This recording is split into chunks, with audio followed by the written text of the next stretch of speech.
swafa man malo Yesu Keriso ia le ala moni maleola o te fia la me fatalo fa felo yantu ile mai mo mai le kuanga Samoa pia mai lava ile tapo inga le fionga le aki e po mo se Victoria tui ya fatalo fantu ile pa ia o le tu ai sa ya me se fo il sengo te akono mo so ani mfatua fatalo fantu le no voto ya fa pe fo ile la valor por anga Samoa pia fai ma mai tanto por kalame le so fatalo fo tanto o tulu yo na tu langa fa pe ya ilanto malava o fia pe muli multai e va ya so te tasi le nei por kalame o le Kapite le Ekalesia katoliko fatalo fam fa felo ya tu fatalo fa toa ile compagnia le well i savalalo fa pe fo ile tanga luenga so fo malo loina ai le ngate leo fala tonga le utos fa tai le lango mai ya fa te fo ile tu mai pelo to tau au o fa ye na fa salawina nei por kalame ya fa ta no fa tu ile va en le fa nga solonga tato por kalame le va yaso ala mai la mai mo ta no fo lo fion pate ya so fo mnuia la ve la inga fo le di o le tu ma lo so i fu malangi ma e mi foi ma felo ia tuli io me le aki po mi se foi au nga lui to fio stauranga ia mi se foi ti akon so soani kultua ia ma la lo tato puang ia e asa mo fa fonga ma lo so i fu malangi ma tato mo finga fo oi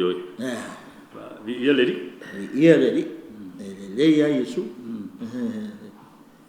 ya so fa por so fu me leola te tu ma au na ioi ya e se lo tu va la wina wa e fu pisi nge yes ia wa of ku inga fu la au le va e si kiang ho le ko en sa pe u foi so pisi nga wa yes oi le mo mai la sa ma ho fa ya sa si kiang ya la bebe ai ka ka ya o si kiang ya ka pena yo le aku pa mo ke uma ya o yesi me ya la nga pa pis ya ya le ko ar kai ngo o bo na le wa sa mo nga fi we va ya e pule le tu al suya ingola au fa toanga mo ya ai e pe le amakanga o ke pisi nga o la fa ko au fo ile plana gwe sa le ya se fu por kala me la ko ya me tangata mo si la ko i Ekalesia fa te le tu le fo wa matal nei si tianga le fo asina yoi ya le pe o fo il massimo fo ko la vini ma ya sui o fa ko ya sui fa be ma penso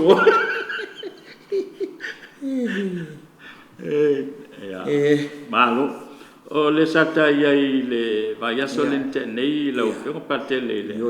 magisterium of the church ia pe el vanga le wa o il tato fa soa ka ko pe a fo se a onga por seminar Kapite le Ekalesia ia the magisterium of the church ia e luava na tau o le upo le tua le written form no il kuspa ia o kuskusi e meu ia ma le tradition ia o la toia pule le Ekalesia ia ka ko i upu fa fengo fi te mapa ia ba e ko po no ia ko mapa ia e ko po le pule anga loma e aku fo lo pulo le o ia le tai la fa mo o le ma mo le Ekalesia o lo langi atoa ten o lang fa langinga la o le tama pai o le pope ya ka aku mai langa puli anga le loma me le fio al tama pai and then he's the bishop of Rome ya pe fa ka ko po mo ta to fa local church in Samoa fio nga musese ya mal ko ke le isi fo puli anga la magisterium langa io fa fonga mai la vea me su fa fonga ngale atu o le upo le atu the living word ya le nga kuskusia le kuspai ia le ia se o Yesu ale e foi ake ka fa me melo le kuspai ia mani e foi ia ka ko kona pa il misa e mafuonga ia o se me foi nga to fa il ka ko kama wa fuli mali tua ia fe on katinale le foi nga fa ele mo ringa fa pitola le kuspai ia fa no fuali ia kuspa ia rongi o le whanu whari le upo le tu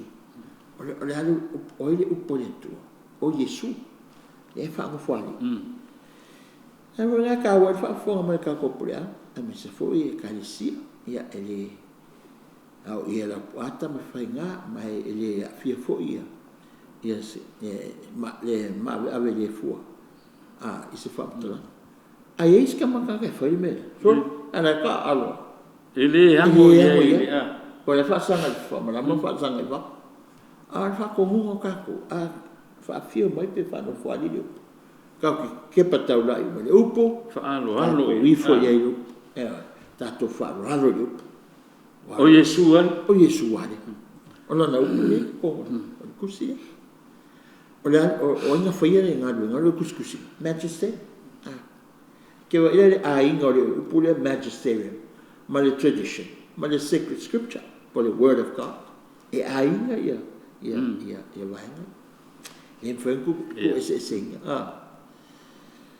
Me na le tawa ia tatou a wha no whari le upu. Ave e lo loko mlo maho whau atoa, ma e wha alo. O le fionga le atua le wa fio mai, o Yesu le wa fio mai. Ia le fe mai fo la kapite le Ekalesia. Salon ka kau e sika. E kukusa lau whaaralo le Ekalesia, ma lau whaaralo le upo le atua. O Yesu ale. O Yesu le in a written form. Oi, kuspa ia. Au Yesu ile Eucharistic form. Ia tira ma totu pa ia Yesu. Ia ka kukari e kalsuanga. Ia hafo le Eucharistia. Ia hafo le. Lua vaenga tahu al misa. Ola, ale talo le upo. Ma le altale o le Ekalesia. Vainga ka wanga o peo. O le afo le ngon mea. O le ano fale le. Ia o le sakramento o le Ekalesia. Me waranga a sa ua umaru. Leo nga koa. Wa e afa misa. Ia le se mga ongi afa misa. Ka onka ko mo le upo le atua. Ia ka ko wakulera e tali lona tino manon totu pa ia. Le akoanga leo le sakramento le Ekalesia. Ai anga ka bunga mai sala sa. Mai o ka mai ka lo ka alua. Mai ui ai kai. Ia fa ngale fa yanga ia. Yo isio bo ba fa ngo fo ali ngolu. O isio o kia o la wa fa la. Pio me e pia mama ia tato le Ekalesia katoliko mo totino le Ekalesia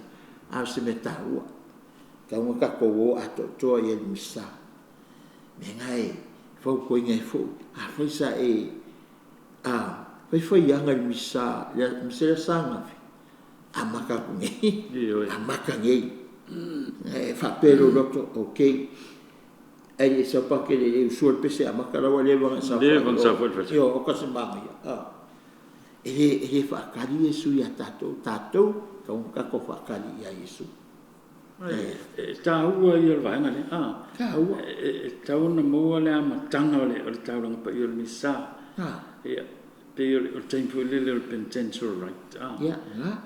te mina le fa pe mai ina ia nga tato le moli on ni tau ia ai la kula o umar mem ke le o ngala il bel ia lo le fu lo o le si le van o tali suanga tali su le upu tali su le tino ma lua atali me ta uai ai misila se meu me misila ko ala ngai pe e a makai mo por ke le va ngo misia e wa ngo le feta lai mai ia ele pake le feta lai mai le tua il lo fina ma lo lot ma fo ma lo lot e mai la fe au e kai mai kai aso uma mo ka ko kalisi katoliko le osi misai aso uma e sango mai foi le to ya aso uma ya le ngak fona o le foi mai no tito tato te tali sua aso uma amu ia ka ko o ka se amu ia ka ko o nga isi a kumu mga iska nga kai le o mawar fa man yang ali la e ngala iyo e na mati wa si ai ko yeli fi ai ile ya pinga ki wa e ba wa me e ma u ki fa le nga ale nga so ngi fa le nga sanga le ke po a fi ai ai ke le ron me ke le su ya o nga lala piko si nga tawa ka ko nga lala fi ai upu ke eu po fe ke mau ai fe le mo e mo tato katoliko le mo confessa every morning le fa be a ko se aso ngofo so e ma ko le fo le ma ko fo nga le na pa sta e fo ko nga aso lo ya wa umi ali anga oko mai aole le moi ko ngi tangat yang ko ale tangat awan nga me o mara ko mai kasir ngas fe le rofa fa mau di nga o e ke le mau themes se e mai u pole tua aya pe fo ngi kaya na u pole ko ngi kaya la ko ka manga e si ya isu o ke fi mo po fa fe mo le lang yo le fa Yesu ya la ko si me la wo yo ma ka ko nga ke sala tau si poro inga ya fa fi poco mai ora que causa uma é mas é meu esse si meu ya fa me Yesu o cara fa ya le vai ave fa ka o mau fa mo fa le mau ka na melhor kupenga ya le fo ai tanga mati ya nga sa le mo mai ya wa kau kia le lupi a pia e por fe pia ai ka fe wali a me ere ko ya se sia ka le ma mal pa u la no mau kilo le ya ma mau ma le ko ya fa pe mangimo asa wa ngai wa ke le nga me no en kwale ma faia onga ka dia kala le su fa ka u i a le ko singa yo poro ngam ka ki ala le winga polo inga ya fa mai Yesu alo fa ye tu alo fa le stangat usale o summary nga polo inga se fu mai Yesu alo fa ye tu alo fa le umma meu ya la fa ko fa ave nga me alo fa Yesu stangat fa ka ko ali lo fa me ale alo fa ye ko mto ki ma fa ngo fia fa mai o ke alo fa ye ko si mo polo ya fa lo fa ki ngole alo fa ye ka pro fa ki ngole lo wa musua pa ngu usakani ya winga ngale ya wa manga ya ya o nga mota ta ya lo po ya to ya ya Mateo aya ya wa ka ko fa si ya ngai ka ma po misai ya nga wa nga lo misangi misai lo wasi ya ko mo fa misa mo ni ya si ya ave ya o era ya o ko ngai pe pisini ke ko pe ma o lo mo fangua ma ya la o Yesu le fa o lo fa ka mo ko e mai ku pe ke o ke ave ka ma ki ya so fa lo mo fa mo ina pe ya le mo fa lo la so fa o ngore me o no pe o fa ave mais até me kira be kala mo mere kuskupe SCP mga kakaya ya esse me foi mon filho eu fui a parte ele me com a musua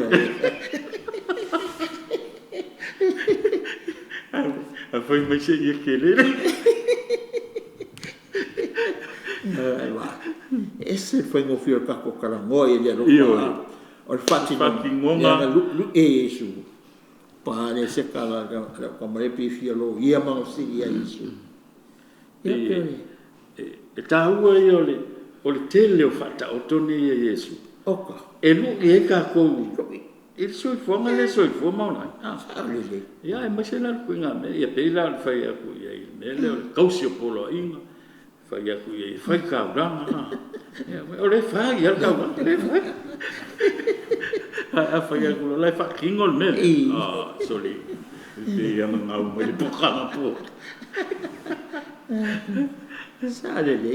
o le winga le fatanga. ia o le natura o le leio ka ko fa upunga o fa ko at fa kingonga ia fa seka go ko fa muriala la la fa mal me o feeling ano Yesu e fa pe me Yesu e anga ke o ka ko pe pe e le fa pe me Yesu e anga ka ko ke le ka ko no me le leio a fa ko sko fa a fa ko si Ekalesia ma me fa sa fa no nga nu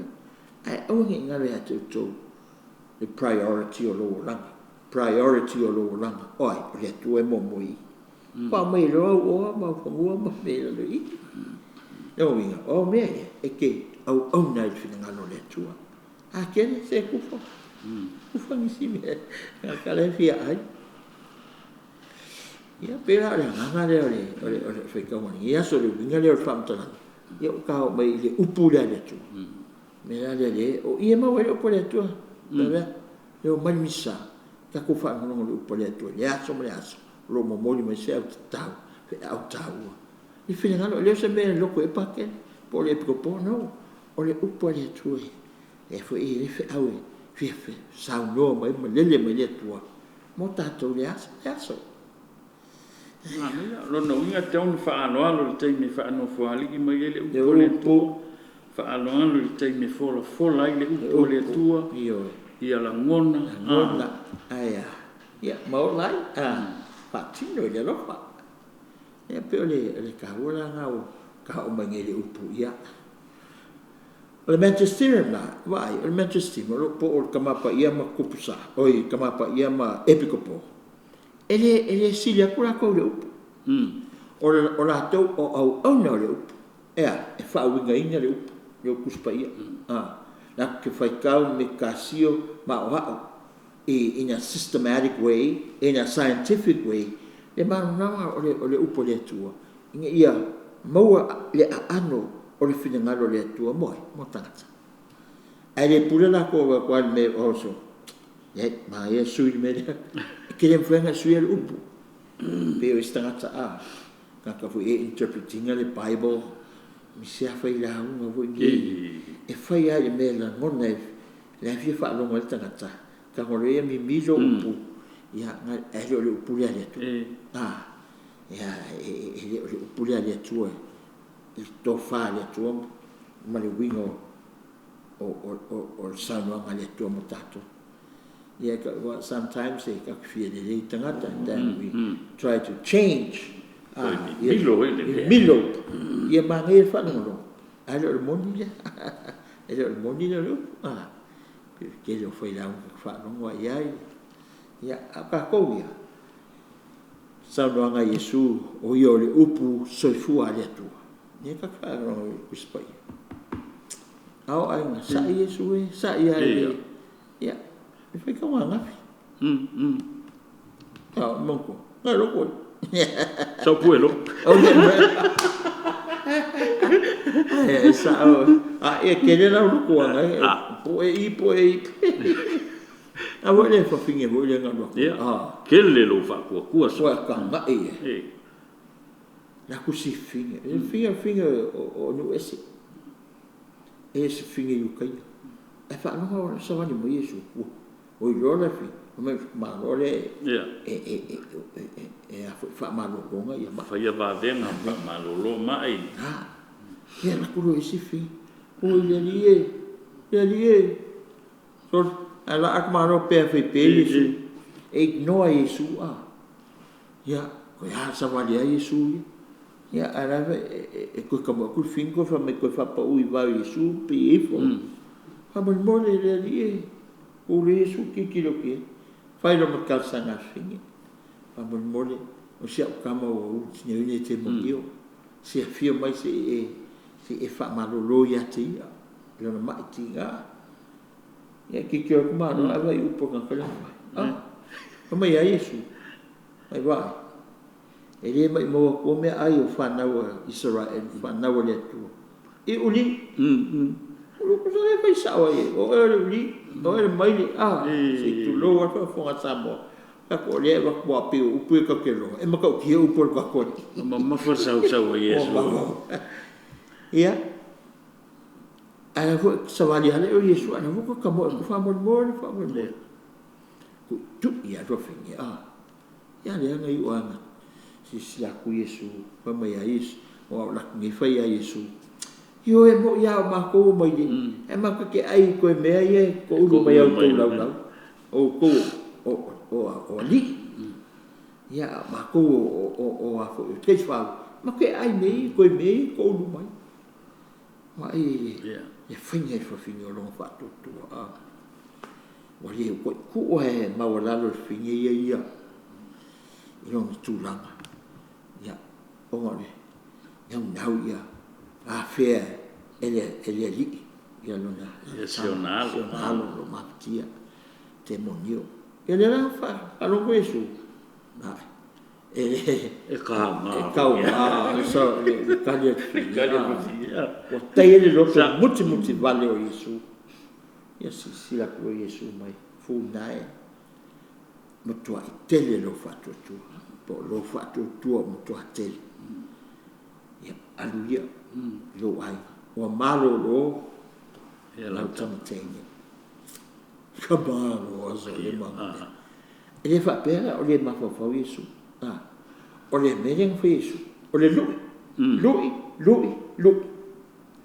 wa ka ko fa tu e se me venga le mai le ko mai ya o ese le ve ko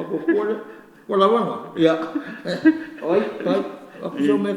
queres que mais me queres me ele papen ka ko fa ko e tupu mali pe fo nga ka o fo sa mo ka ko le per fo se to pa o le ka ko mo fo mai papen ha fa tu e grow ala le lu ir ka ko li fingis fingera o nues ya ka ko fa no le fa ko ka mo ko am ka kia fi wa Yesu e ka le fingia so le ai le mo fa ya le ka ko fa no nge o al kulanga lo mo finga ngaro ma Yesu ina mo ta tia kulanga o ye le fola le o e fa ko o tangata ese i lo ko lo la puli to lo le mele mana o mai e fa pe me tato ka ko ka ke ka lo le me alo fa mai le tu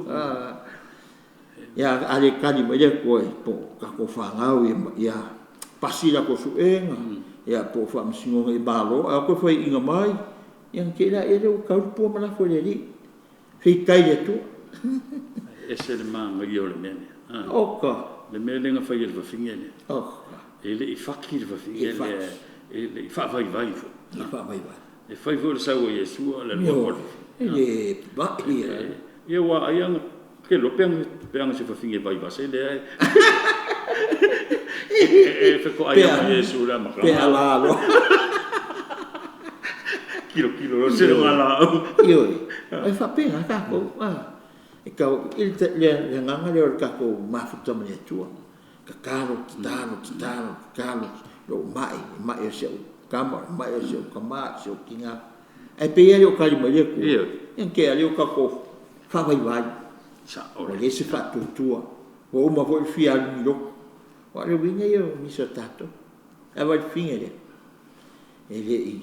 o ka mai o le mai wa ko a fonga sa popole ele popole fa finga ngamia pula o Yesu fai ngoa o me o ma ai malo lo se pa se kama io ala le ngatali ale tu tali le tu pa pe o ka fa vai lo ko kalo po singa se po le ala mai o le tino io ai me o cancer o ka fa vai ka ko o si mai le au ka ko fa o por fini io ma to wa tai pau ia ai pau me le so mai ko la fa malolonga se o atali se o apia mo i lava awal fiu le fiu awal fa vai awal fa longo tina tui te talama ya la sai mau ya e fa penga le tu ka komata so mo ke le kuma fa tana ngai ka wol up ya ka wol misa fe ke mo le upule misa ye nga ka fola lu ele ka ke ku yesu me ke ora tan suanga il film to tori ya ngai vola ku fa ma ko sacramento le ke musip mo tanga tama inga ka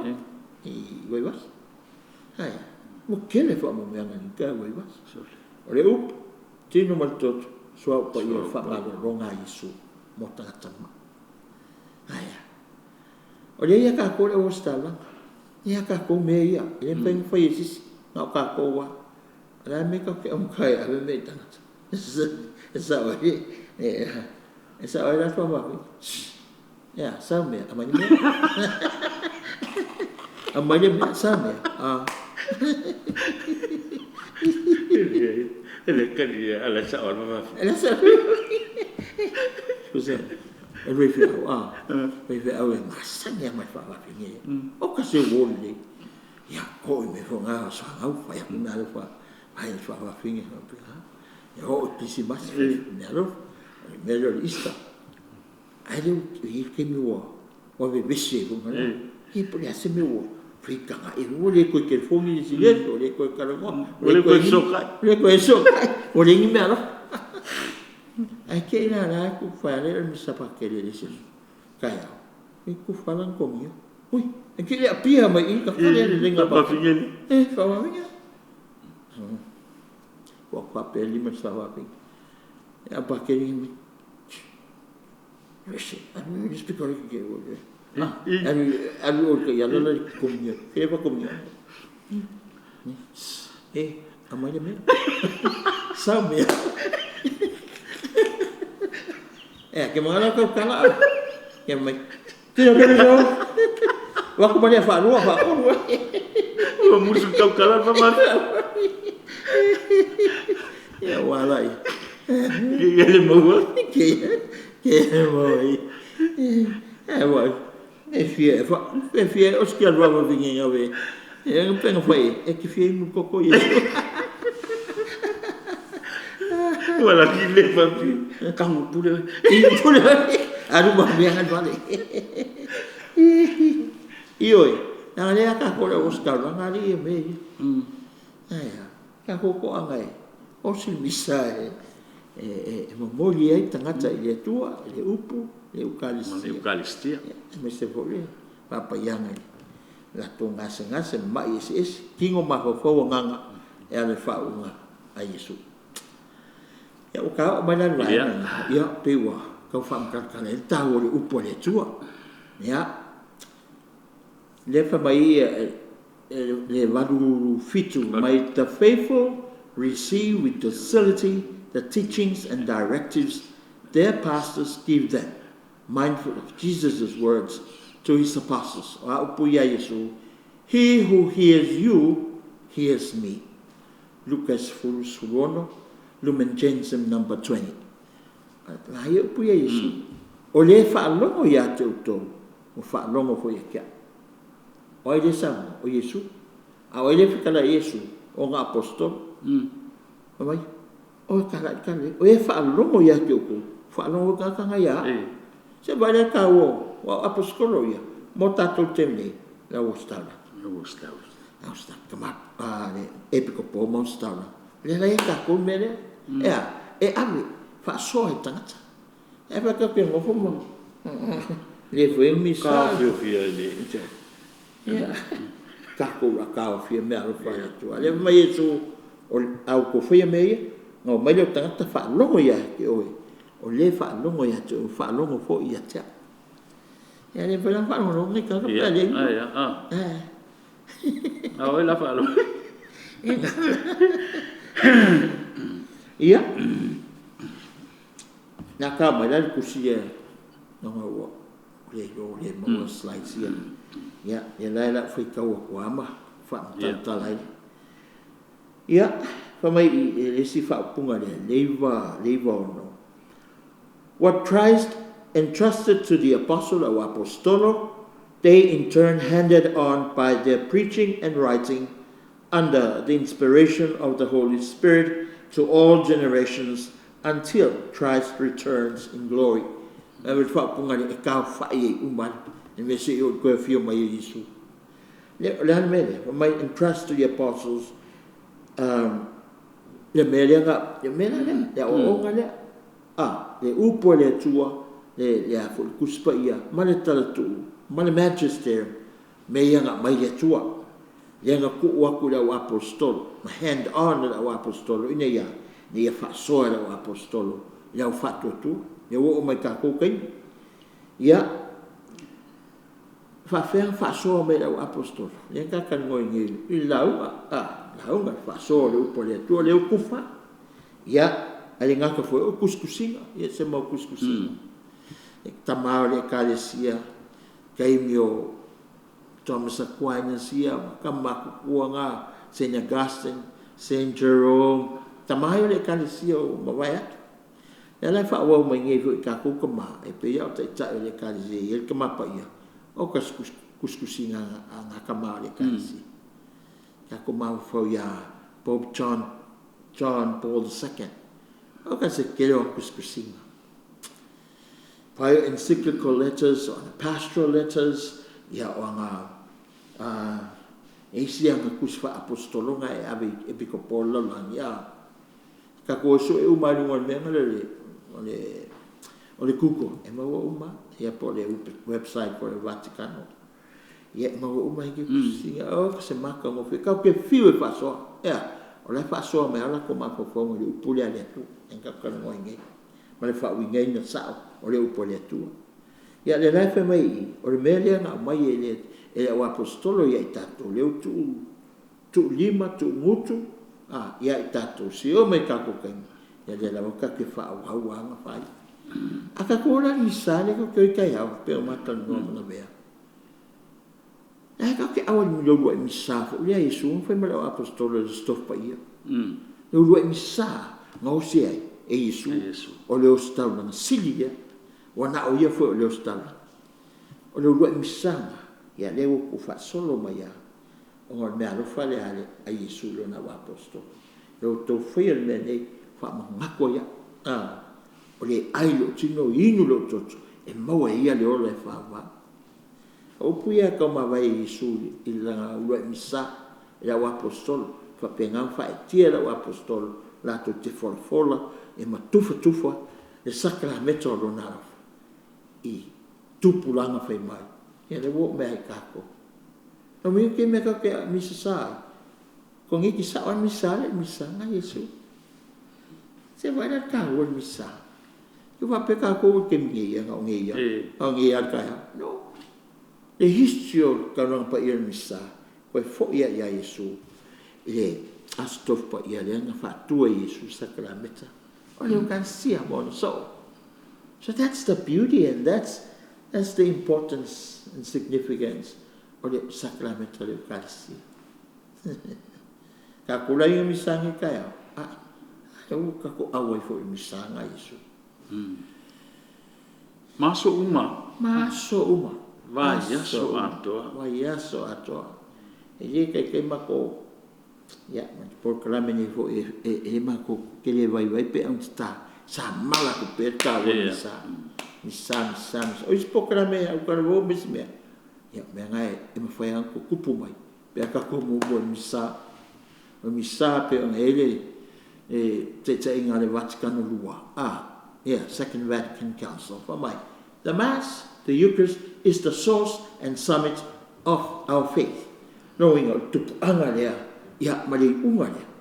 o kako whakoku. E misa. Ai se awa misa le, e patipatia i mea, o le ngā ruenga whaola Yesu. E ka ua ia. Mai ia le amakanga le fuafuanga se, yo o lawa, e le koruse o Yesu, lunga koruse e whaasa tau tatori e pakpakia i malona toi tu man malo So everything that God has prepared for the salvation of the world, that's why misa very important.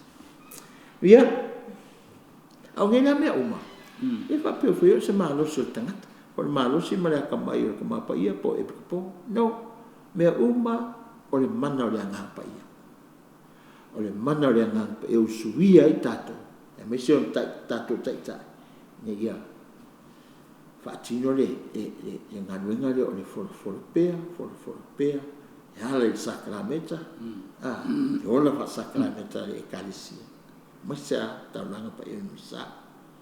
Ia baptisonga ia fai se longa ho mon ka meki pa ve baptisonga. Ia lo komio pe se longa ho inga meki already komio confirmation same thing. Ole mele ole ha fa pe ponga se longa ho inga meki. Ka mas kengi o maybe fai pa tingol fa. An misa it's every day. It's every day. Em fa pe ia ka ke. Pea le a hoi lera ka kokon po e a kongi mai runga lau ele. O ngā whiki le o le o lau. E le mene o misi, o le sami, o le vai, o le ngofua ngā lea, o le ia. E whape ngā tātou, naturally,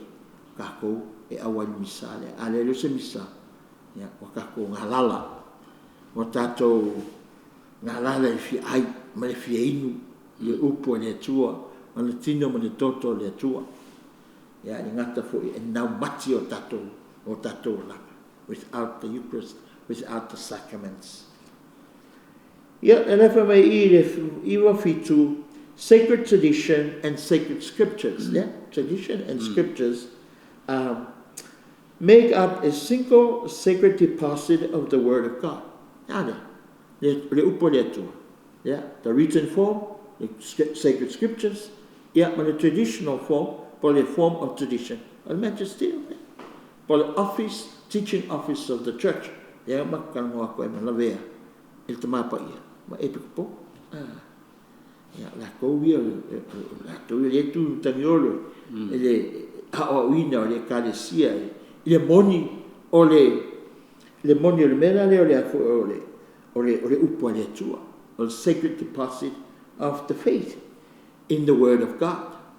in the form of sacred scriptures and in the form of tradition. E por a o ngai Ekalesia. Se vai bele o ko fa ko da mtanga o puia. Ea, sota. Ele foi o ngai o disi vai ngai por magisterium. Pe ale ele foi o ngai o pe ale ele por tradition. E no vinga e fiso ka yu ma e tolu povia ka ko fatu tua. This is the deposit of the Word of God, in which, as in a mirror, the pilgrim church contemplates God, the source of all her riches. Pero ki kilo whaka, and kako ki kilo la deposit of faith niya, o le Ekalesia, por whaptunga o le Ekalesia, o le sakramenta. Ma le ola wha sakramenta le Ekalesia, ma na onga ma lo whatotua, pero le kako ki kilo se, i se whata, e kikilo ki ai, e ke roa koe uma, ia lau tangata, le monio lau tangata.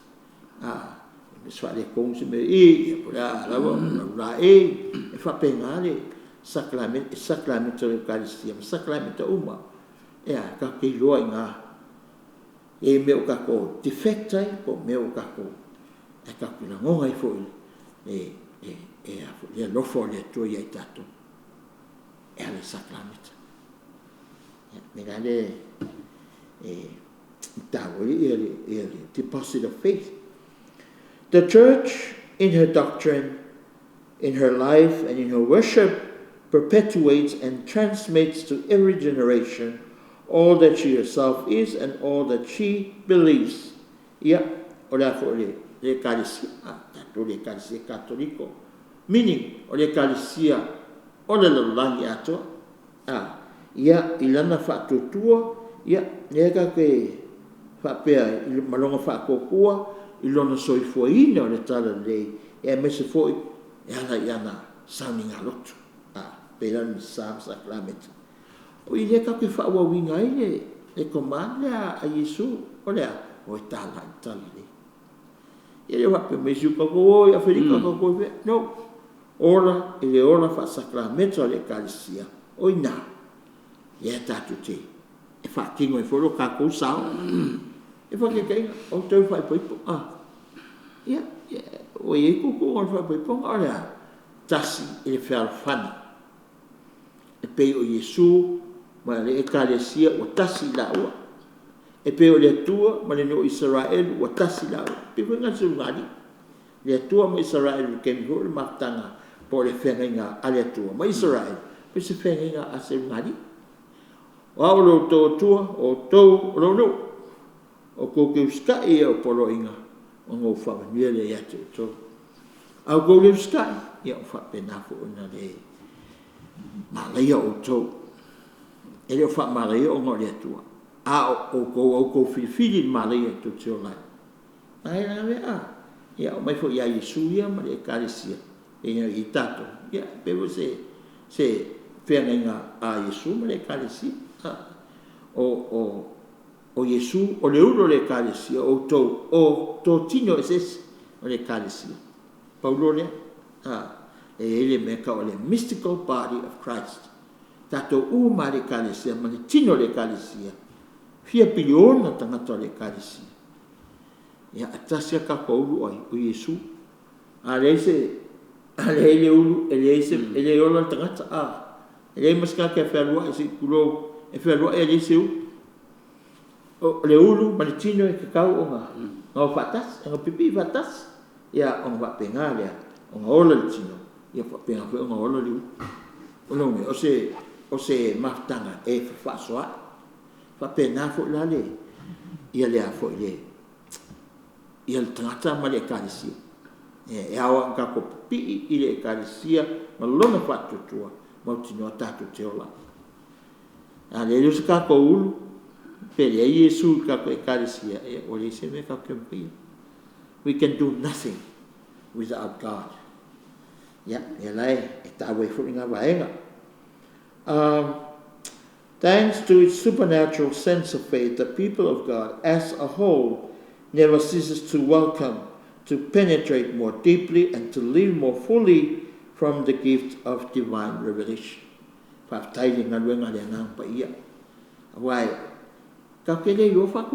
We can't. We can't. Ana, ya lofa ma yeto yetato. Ya la mando ne ngapa ia. So po ia la ne mo kia o kai kai le Ekalesia ke ma pa ia mo e ko po mo kia ka mai. Ai au no ma le ngapa ia le tai ia la to. Ia e foi fuoka ko foi wa. Ele kai kai le ma kai kai mo kia vo la la. Ia kero kai kai e se tua. Ala e alo la ko kai kai nga ya. Ile fa ma fa venga i la tangata. Ya fa sala la tangata.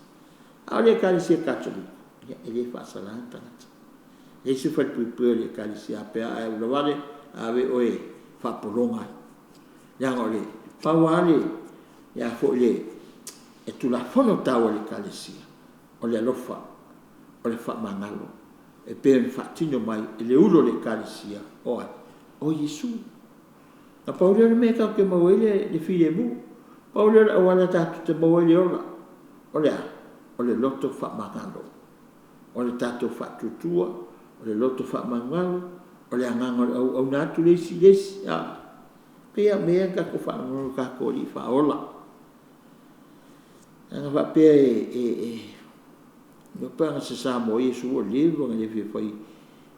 le fi foi so o ia ya pe ke lo malwa. O le tele o tengo ngai fa con fa fie Yesu e ia le nganga yo pe ke lo malwa apostolo mai ke mara ma ke kalo ngai ya to mai te yo mai la ngi su su ngai ngo ia le pe ke mai atato ia va pe su le awa ele fa penga fina ngalo le tua ele fa tau matao tu le ave no tangata e ko reform ai ko salamo ai repent until they come back to God e wa le mele fai nge ka ingo le Ekalesia e loe tangata le moni ia le ala for pe le tu na moni ma la ina le Ekalesia na moni ia le tsa ma la una ina na moni pangale ia ka ke va e kwai ke lo malo lo langi e ke le inga ia e ola le moni e fai le maso e fai le power fa la lo nei e foi ka ko i sa mo ni se ka ko foi nga malo e foi ma ku la fo ia sa ia ai fa mai ai Yesu ka o tu la fon ai mata tu la fon ala mata tu la fon mo Yesu mo le Ekalesia ya no fa mangalo ia ai no pol mele ala yo na fita wa isi atulu ma isi tali tolu ia ona ile le tua mo e fai a fa tangata o pawa a penga ia male malos male ma fo fa tangata fia mawalu fia si ha o ka u sa le ya sa wanga sabe ele se tale e ka ke ai e la langi ka o ye fai mai Amerika ma Iran ia ole pawa ia fa la mai pawa ayatollah ia fa la o pawa o Trump e fie ko la lo ale siles ia per mele kala Yesu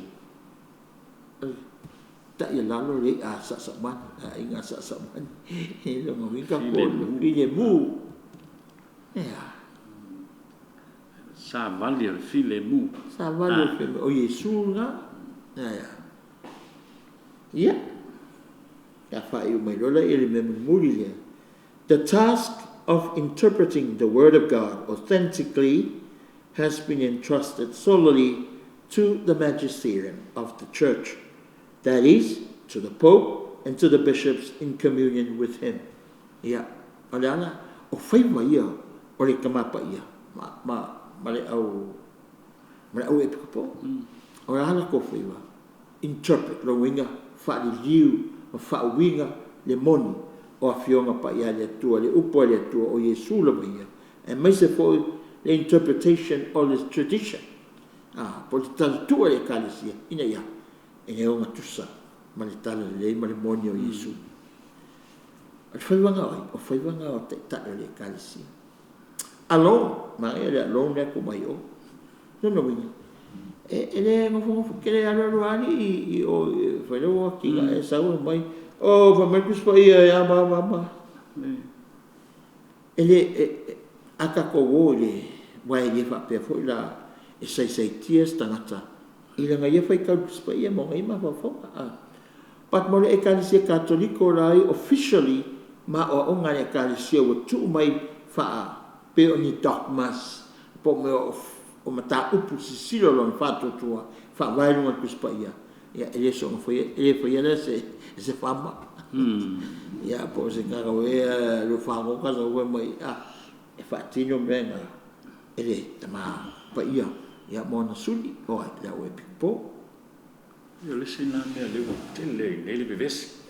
ia ma fitau ai ona ua faawinga se le upo le tu ia wa e alo le si ka ke ia lo ku mai fue mai le sasa mai o ka mo fai lo mai le upo le tu ia fa kau i male mela e ke mo e fa se nga ba ko le kana maka ka ti se ko i manga na ko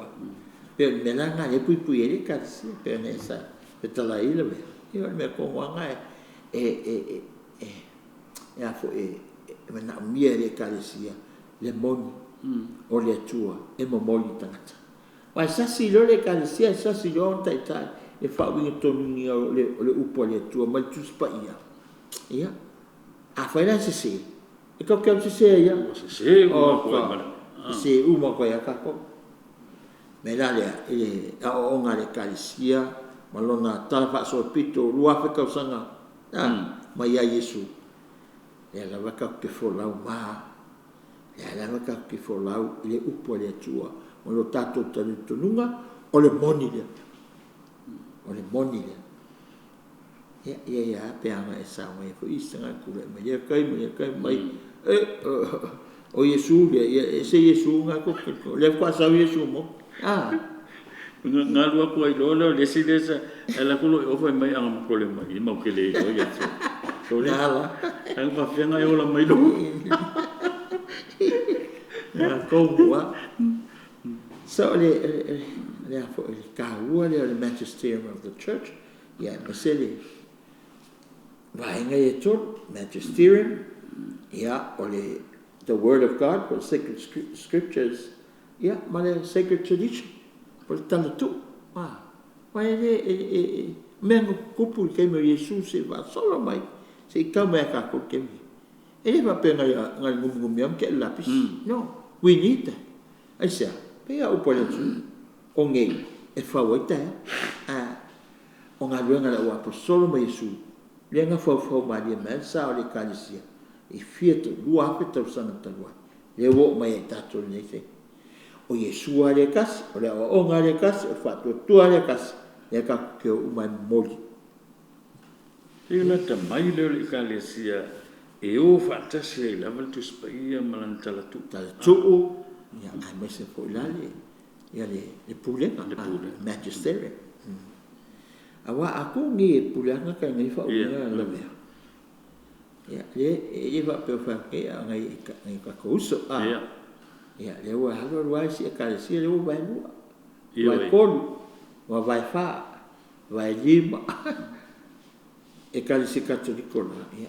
a fa ya ke fi se me ke kwa ho ko sa vo e ke le la fa ku ngi sa me o na ko e ki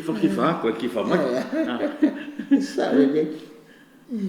sa le ma yo ko ngai ka ngal katoliko wa sa lo sa me I ka ro ngai ka ngo nga o mar me ya le ho sa la mo go ya e ko yo mai ka ko ro e ku ro fa sa mai o sa la mo go yo ko me si lo ko inga ka le ko ka le fi nga ka wo mo fa e poco ika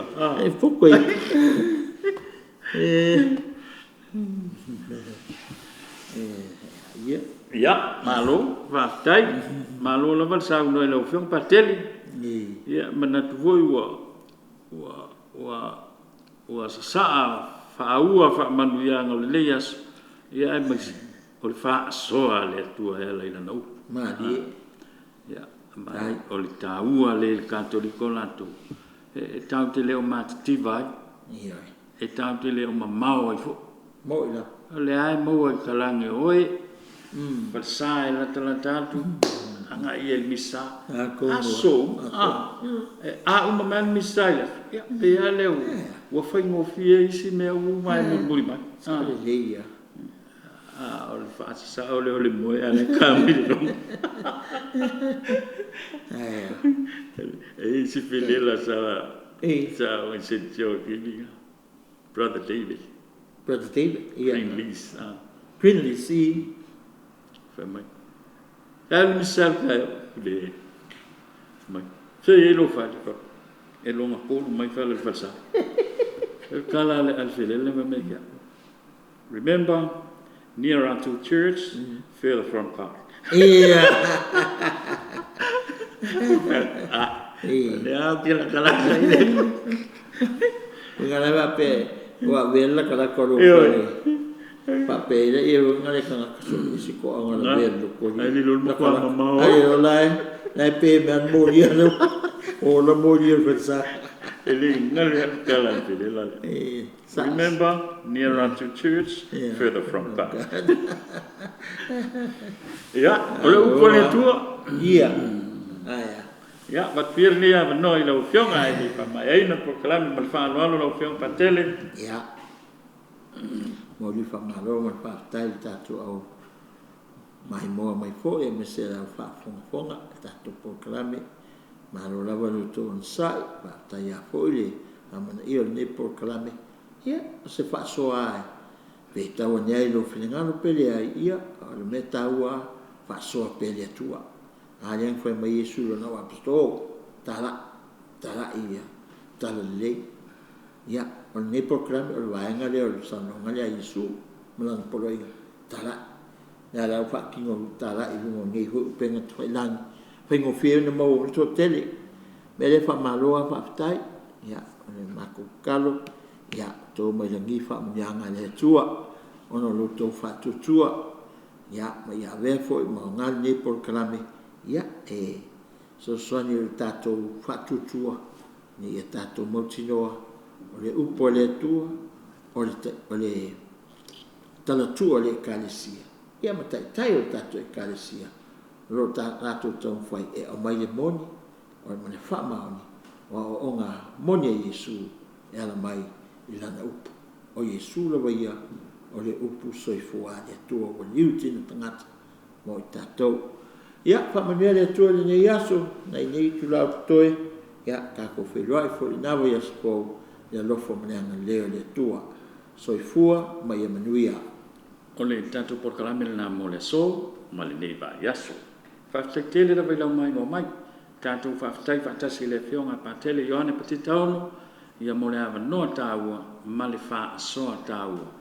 ua tele eisi wha oloanga wha alenganga e mai se fa alumanga mai le tua i le so au ni ngalo o le upo le tua